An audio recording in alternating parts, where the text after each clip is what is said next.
What's going on, guys? T-Mart here, and today we've got some fantastic news. Infinity Ward is truly listening to the community. So today they've announced some of the changes they're going to be making to Infinite Warfare based off of feedback from the beta, and let me tell you guys, a lot of us are going to be very, very happy with these changes that they made. Now, before we get into the changes, I do want to let you guys know about an amazing giveaway that one of my all-time favorite sponsors is putting on, Control Freak. You guys have heard me talk about them before. I think they're the best gaming peripheral on the market. But anyway, there's a huge giveaway called Revive Your Setup, and the grand prize winner is going to be able to choose between a PlayStation 4 Pro and an Xbox One S. You get a pair of Astros, an Elgato, Infinite Warfare Legacy Edition, Control Freaks. I mean, literally everything you could ever dream to have as a YouTuber, you're gonna get as a part of this giveaway. Like, honestly, I'm a little bit jealous. So if you guys want to check that out, it's gonna be the top link down in the description. That's my giveaway. There are also a couple other YouTubers doing giveaways with Control Freak at the same time. I'll link those down there as well if you guys want to check those out. But anyway, let's go ahead and hop into what we're going to be talking about here. So what has Infinity Ward said that they're going to be changing? Well, a lot of stuff, and it's a lot of the stuff that the community was really, really passionate about. So starting out with some of the little stuff, obviously they went through and fixed a bunch of issues. So if you ever ran into any glitches, you know, stuff where people were using the Reaper to fly around the map and stuff like that, they've taken care of all of that, little issues with perks and rigs and stuff like that.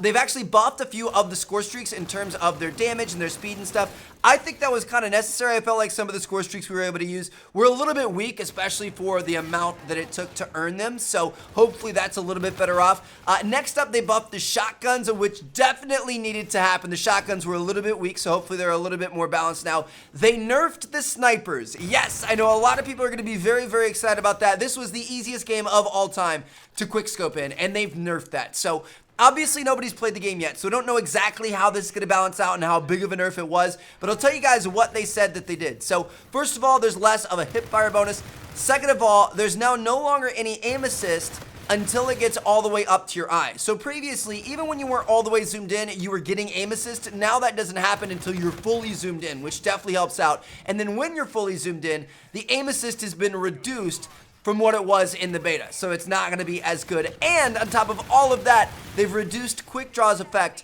on the snipers, so you're not going to be able to zoom in as fast. So obviously, that sounds like a pretty big nerf. Again, it's going to be kind of hard to tell until we actually get our hands on the game, but it looks like they have kind of dialed it down a little bit from what it once was, which I think a lot of us agreed was kind of necessary. Now, next up, they also nerfed the Ripper Smg, so it's the same one from like Call of Duty Ghosts. I guess they had like a bonus fire rate that was too fast, so they added some recoil rate or something like that to it. Time to kill. This is one of the big ones that a lot of people were really frustrated with. A lot of people felt like we were dying way too fast in this game, and they were like damage spikes where all of a sudden you'd insta-kill somebody and like all kinds of weird stuff going on, and it looks like they've got this under control. So there were a few things that they changed here to make it better, and I mean, I'm not that technical. I'll try to explain to you guys what happened. Number one is they improved the matchmaking. So they said it was way too strict before in the way that they kind of tested your connection and its compatibility with other people. Basically, they've improved it in a variety of ways, everything from connection compatibility to geographic location. Apparently the geographic filter was messed up before, and it was putting people from like different sides of the country and of the world together, and obviously that's not going to lead to a good match quality. So overall, in the full version of the game, joining matches is going to be a lot faster, and they're going to be of a lot better quality. So that's going to help out big time with like bullets registering, and you know, if somebody dies too fast or too slow, it's going to find that middle ground. Next up, they also improved their dedicated server utilization. So it sounds like we're going to be getting on more games hosted on dedicated servers, which is really, really good. Obviously, this is more meant for people in really kind of like populated areas, cities, especially big cities and stuff like that, but everybody's going to be able to take advantage of that in some way, shape, or form.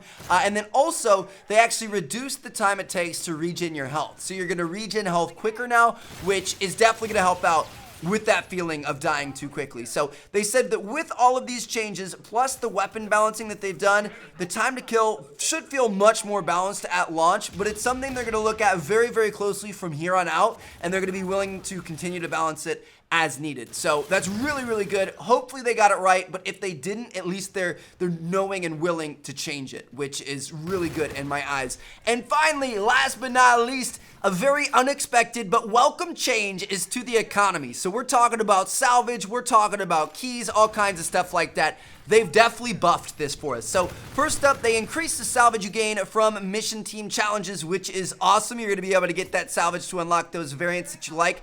They also changed the currency value in supply drops. Now, I'm not really sure what that means. Does that mean you get more salvage from the supply drops? Do you get more salvage for burning duplicates? Or what's up with that? I'm not sure, but it seems like it's a good change. And then finally, they also increased the key drop rate in some game modes, which is really, really good. So overall, we're going to be getting more keys, we're going to be getting more salvage, and I think we're all going to be very, very happy with that. I've heard some people talk about how during the beta, it may have been an increased rate at which we earn the salvage. I really hope that's not true. Like, I feel like the beta was at a pretty good rate. I feel like if it's any slower, we may end up on a slippery slope, kind of back in the Black Ops 3 times where it took forever to earn crypto keys. You kind of had to buy COD points to be able to get those supply drops. I think if it stayed like it was in the beta in terms of getting like 1,500 salvage bonus some days for logging in and stuff like that, that would be really, really cool. And I think it'd be a little bit more fair in terms of the micro DLC and weapon variants and stuff. But we'll have to wait and see what they do. Obviously, this could change at any moment, so hopefully we're not in for any rude surprises. But yeah, that's what they've changed. I mean, it seems like they really listened to us. You know what I mean? Like, it seems like they took a lot of our feedback in mind and they actually made some changes. Like, they didn't have much time. Black Ops 3's beta ended with plenty of time before the game came out to make all kinds of changes. This one didn't. This one ended just like a week and a half, 2 weeks before. So, you know, I'm thankful that they're kind of staying on top of things. I'm hoping they do for the rest of the year. We've been kind of spoiled by Treyarch this past year because they're always on top of it. Some of the other developers haven't done quite as good of a job in past years, but it seems like Infinity Ward is really on top of it this year, which is really, really cool and bodes well for the rest of this Call of Duty season. So, hope you guys enjoyed. Let me know what you guys think down in the comments. Thank you guys so much for watching. Peace out.